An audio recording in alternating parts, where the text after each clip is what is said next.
localité d'Ambam, dans la région du Sud, le trafic routier est un risque pour les populations.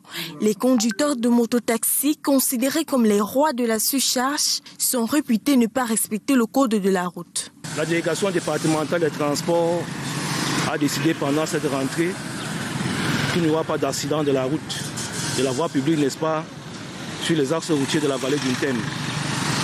Dans cette optique que nous avons déployé toutes nos équipes, n'est-ce pas, à l'entrée des établissements d'enseignement secondaire, dans un premier temps pour leur faciliter la traversée, dans un second temps, n'est-ce pas, pour sensibiliser les mototaxis par rapport à la surcharge et par rapport aux excès de vitesse. Pour les remettre sur la route de la légalité et réduire le nombre d'accidents dans cette partie du pays, la délégation départementale du transport de la vallée du Thème a organisé une opération de répression contre les réfractaires après des semaines de sensibilisation.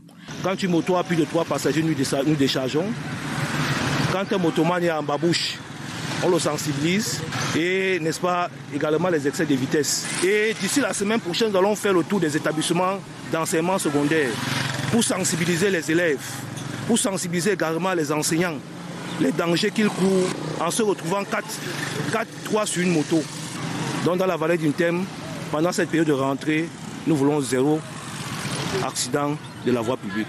Cette descente baptisée Zéro Accident vise à faire d'Ambam une ville où les conducteurs roulent sur la voie des respects des lois.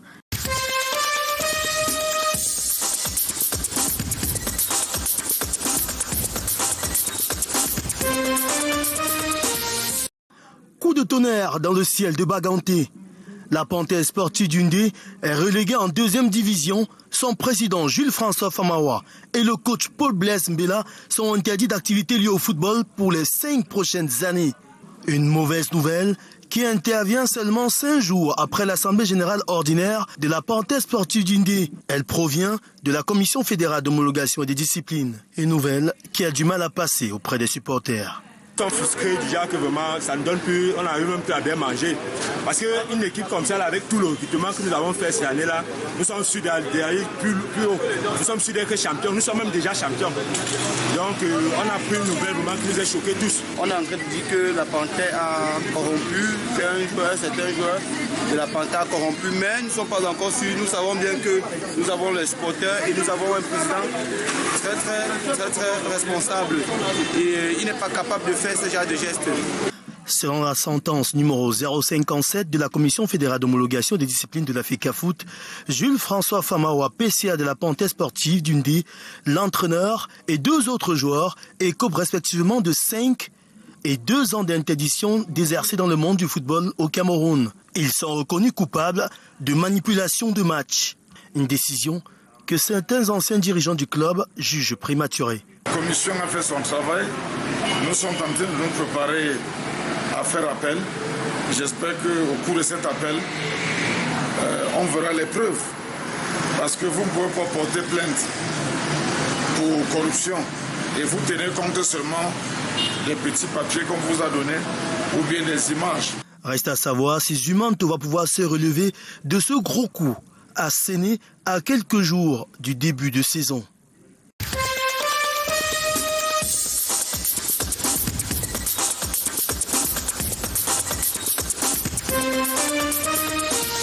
Formation universitaire pour l'émergence professionnelle et entrepreneuriale, voilà indubitablement qui rapproche la faculté des sciences de l'université de Bolova du credo du chancelier des ordres académiques.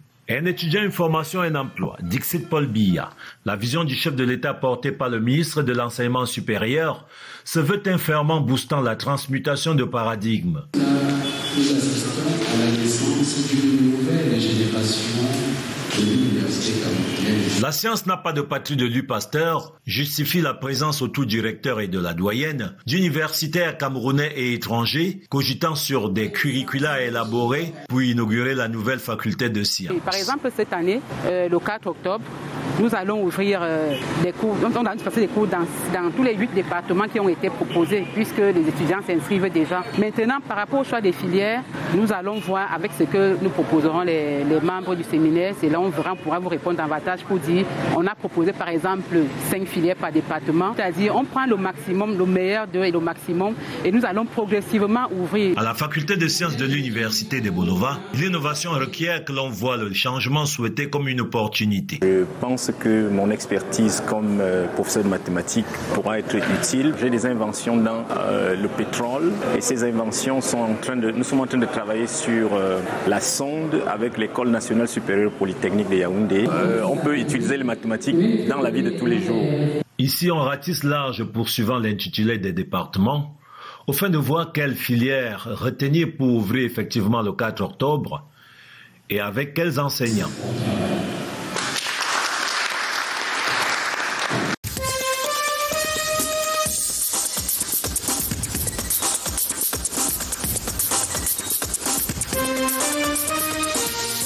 Ici, dans l'arrondissement de Déa 2e, au lieu d'Issikoum, sur la nationale numéro 3, Douala-Yaoundé, va être érigé le poste de péage automatique. Pour sa construction, nous avons donc pris un arrêté portant sur la délocalisation provisoire de ce péage au lieu actuel de Sikoum pour l'entrée de la ville à l'emplacement de l'ancien péage à Équité. Une décision différemment appréciée tant chez les conducteurs que chez les commerçants ici. Il y a des problèmes qu'on ne sait pas. Là où nous qui sommes aux alentours du péage, on ne sait pas là où on va nous envoyer, mais nous attendons toujours. Parce que là-bas, il n'y avait pas beaucoup de gens. Maintenant, ici, quand les enfants sortent à l'école, elles viennent vendre. Les mamans qui ne vendaient pas aussi vont venir vendre. On fait en sorte que chacun en venant prévu ses 500, il vient, il met dans la caisse, ça lui libère, il s'en va. Avec le péage automatique, il pense que ça serait plus mieux. Néanmoins, les travaux lancés et les populations doivent coopérer. Ainsi, bouchons et tracasseries liées au paiement manuel seront de lointains souvenirs ici.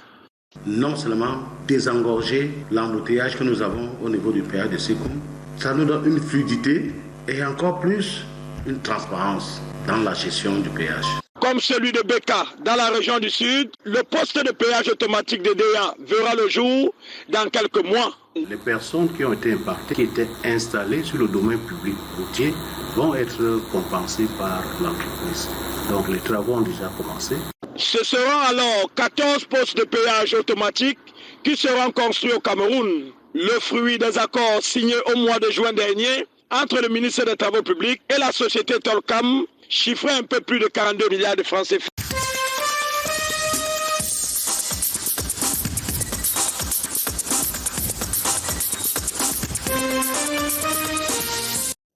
La participation citoyenne, un levier pour un développement local durable et inclusif de la commune de Poli. C'est le thème de cette journée portes ouvertes organisée ici dans cette municipalité. Les exposants ont donné à voir au cours de la visite des autorités administratives à travers danse et autres activités culturelles. Il faut d'abord saluer l'initiative à faire connaître la commune dans ce qu'elle fait, dans ce qu'elle réalise. Je crois que cette initiative, elle est non seulement louable, mais elle est encouragée. Et que les autres communes du département doivent emboîter le pas. L'autre point essentiel de cet événement est l'organisation des ateliers thématiques sur l'importance des actes d'état civil pour les citoyens et sur leur rôle dans la vie de la commune. L'accent est mis sur la sensibilisation des procédures d'établissement d'actes de naissance. L'objectif, c'est pour faire comprendre à la population qu'est-ce que la commune fait, qu'est-ce que la commune peut faire pour la population. Il faut qu'il y ait de la transparence et puis on veut associer toute la population au fonctionnement de la commune. C'est pas une structure que ce n'est que le maire, l'exécutif ou bien les conseils qui donnent. Non, c'est pour montrer à la population tout le monde est concerné pour le fonctionnement et le développement de la commune. L'expression culturelle des peuples qui s'est adjointe à cette journée a rehaussé ce rendez-vous communauté territoriale décentralisée plus proche de sa population.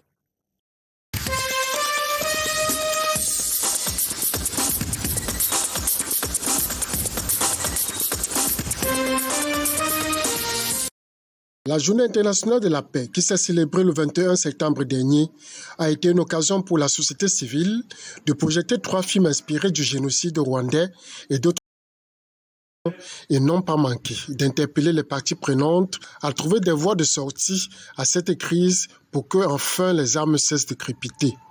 I will be pleading on the government to sit and think of what is really going on in our country. Many of us, we are really suffering. We are suffering a lot because back home we had everything, but now we are dispersed. Everywhere you go, you see internally displaced persons. Sans la paix, il ne peut avoir de développement radieux. La Journée internationale de la paix devrait conscientiser les hommes à préserver cette paix qui est si chère.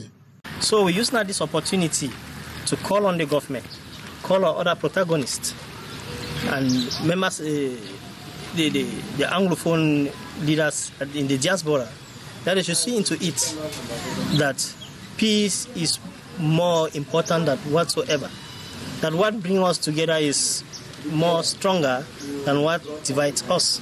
Le département de la mer Noire, qui fait souvent l'objet des attaques sécessionnistes, à raison de sa proximité avec les régions en crise, est davantage appelé à maintenir cette paix.